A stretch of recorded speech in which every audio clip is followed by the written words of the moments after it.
Hindi pa rin ginagamit ng Golden State Warriors itong si Kuminga maliban na lang nung nasaktan na si Jimmy Butler at hindi na nakabalik pa. Sa ngayon nga ho mga idol ay mainit rin ang usapin niya na posible na nga ho siyang ikat ng Golden State Warriors sa susunod na season. Ito'y marahil mas malaki naman yung kanyang hinihinging value o pera para sa kanyang sarili mga idol.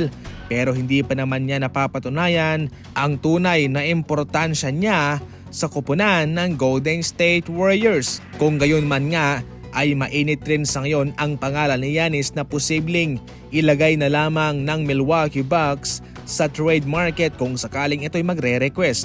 Marami naman sa ngayon ang hindi nagagandahan sa Milwaukee Bucks sa kanilang performance na sa ngayon nga ay patuloy namang nag-i-struggle. Na ayon mismo sa mga eksperto, posibleng magkaroon ito ng impact sa anumang desisyong gagawin ni Giannis sa kanyang hinaharap sa NBA. Sa proposal na ito mga idol ay matatanggap ng Golden State Warriors itong si Giannis kung kanilang pipiliing maghiwalay na ho ng landas kay Kuminga. Bilang kapalit matatanggap naman ng Milwaukee Bucks si Kuminga, si Gary Payton at si Podziemski at maraming picks. Siguradong mapapakinabangan ng Golden State Warriors itong si Giannis. Instant impact agad ang kanyang maibibigay mga idol. Kaya kung tutuusin, siguradong unstoppable na itong Golden State Warriors kasama siya si Stephen Curry, Draymond Green at si Jimmy Butler. Ngunit siguradong mabigat to para sa Golden State Warriors sa kanilang bulsa na magpasahod ng 4 na star player. Pero kung ang kapalit naman ay isang kampyonato, yan ho ay kanilang titiisin. Ano ang komento ninyo mga idol sa proposal na yan, Kuminga?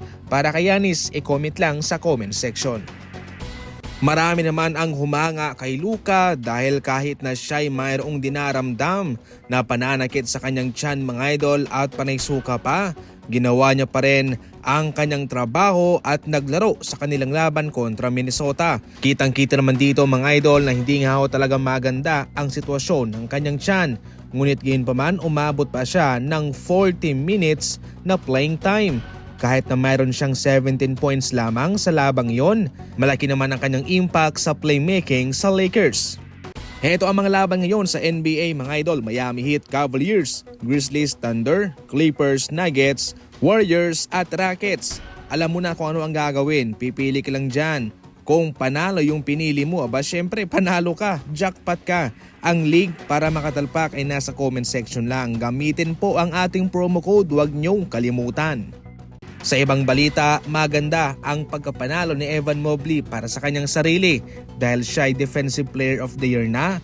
Meron pa siyang 45 million bonus na matatanggap. So matotal ang kanyang matatanggap na pera galing sa Cleveland Cavaliers ay nasa tumataginting na $269 million na sa susunod na 5 taon. Maganda ito para sa kanya, ngunit mahirap to para sa Cleveland Cavaliers sapagkat ang ganyang kalaking kontrata mga idol ay nangangahulugan na mayroong malalagas sa kanilang koponan. Isa na nga sa mga binabantayan ay itong si Ty Jerome na nagkaroon ng breakout season sa kanila. Ngayon nga siya nag-average na ng 12 points at may shooting pa sa 3-point line na 44%. Kaya dahil dyan pwedeng mag-demand itong si Ty Jerome ng nasa 14 million per year na kontrata.